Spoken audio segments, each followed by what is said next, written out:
રાજકોટ મહાનગરપાલિકા દ્વારા શહેરના જંગલેશ્વર વિસ્તારમાં સરકારી જમીન પરના દબાણો હટાવવાની ઝુંબેશ તેજ કરવામાં આવી છે। જો કે આ વહીવટી પ્રક્રિયાની બીજી બાજુ એવા પરિવારોની લાચારી છે જેઓ દાયકાઓથી અહીંયા વસવાટ કરી રહ્યા છે। જંગલેશ્વર શેરી નંબર 3ના રહેવાસીઓ ત્યારે ભારે આઘાતમાં છે, કારણ કે વર્ષો જૂના મકાનો તોડી પાડવાની નોટિસ મળતા હવે તેમની સામે રહેઠાણનો ગંભીર પ્રશ્ન ઊભો થયો છે। જંગલેશ્વર શેરી નંબર 3માં રહેતા 43 વર્ષીય હારૂનભાઈ સુમરાએ પોતાની આપવીતી જણાવતા કહ્યું કે મારો જન્મ અહીંયા જ થયો છે અને છેલ્લા 43 વર્ષથી હું અહીંયા રહું છું। હું અને મારી બેન બંને દિવ્યાંગ છીએ। મજૂરી કામ કરીને માંડ પરિવારનું ગુજરાન ચલાવું છું। હવે જ્યારે આ મકાન તોડી પાડવાની વાત આવી છે ત્યારે અમને સમજાતું નથી કે ક્યાં જવું। હારૂનભાઈએ વધુમાં જણાવ્યું કે તેઓ અને અન્ય દિવ્યાંગો પોતાની રજૂઆત લઈને મ્યુનિસિપલ કમિશનર અને કલેક્ટર કચેરી સુધી પણ ગયા હતા। તેમ છતાં 2 દિવસ પહેલા જ તેમને જાણ કરવામાં આવી કે તેમનું મકાન તોડી પાડવામાં આવશે।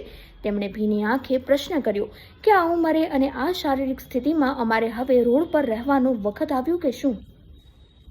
મારું નામ છે હારૂનભાઈ અલારખાભાઈ સુમરા, જંગલેશ્વરનો રહેવાસી છું। મારું મકાન જાય છે। અમે ભાઈ બે વિકલાંગ છીએ। હું મારી જિંદગી આખી મજૂરી કરીને મેં મારું મકાન બનાવ્યું છે, તોય પણ મારું મકાન પડી જાય છે। સામે કોઈ આવાસ યોજના દેતા નથી। હું મામલતદારશ્રીને મળ્યો છું। હું કલેક્ટરશ્રી પાસે ગયો તો એને મળવા ન દીધો। કમિશનરશ્રી પાસે કાલનો આખો દી હું બેઠો હતો, તોય મને અહીંયા કોઈએ મળવા ન દીધો। અમે બધાય વિકલાંગ ગયા હતા, કોઈ અમારું સાંભળતું નથી। અમને કોઈ આવાસ યોજના દેતા નથી, તો હવે અમારે કરવું શું? સનમાં અમે કાલે આખો દી બેઠા હતા, વિકલાંગ લોકો બધા ગયા હતા, તો અમને કોઈ જવાબ જ ન આપ્યો, ન અમને મળવા દીધા। હમણાં બોલાવી સાહેબ મિટિંગમાં છે, હમણાં બોલાવી સાહેબ મિટિંગમાં છે, એવી રીતના કરીને અમને 6:30 વાગ્યા લગી સાંજના બેસાડ્યા। મારા ઉંમર છે 43 વર્ષ। મેં મારી જિંદગીમાં જેટલું કામ કર્યું છે બધું મેં મારા મકાનમાં જ નાખ્યું છે। શું કરી કહી ગયા છે 2 દીની કાંઈ કાગળ કે નોટિસ કોઈ વસ્તુ નહીં। આવીને કહી ગયા કે 2 દીમાં તમે તમારું મકાન ખાલી કરી આપો। 2 દીમાં અમે ક્યાં જાય?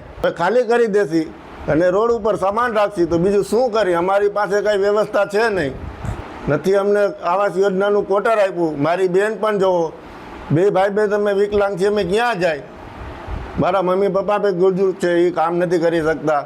શું કરી ભાઈ, અમે 50 વર્ષથી અહીંયા રહીશું, 52 વર્ષથી રહીશું। ખાલી કરવાનું કીધું, ક્યાં જાય? ક્યાં મકાન નથી મળતા, કોઈ ભાડે નથી દેતું। 8 જણાને કોઈ દેતું નથી, 2-3 જણાને દે। હવે અમે 8 જણા થઈ તો ક્યાં ઓછા થાય? હવે ક્યાં રોડ ઉપર અટાણે ઢગલા કરીશી, આ ખાલી કરીશી, જો શું કરી?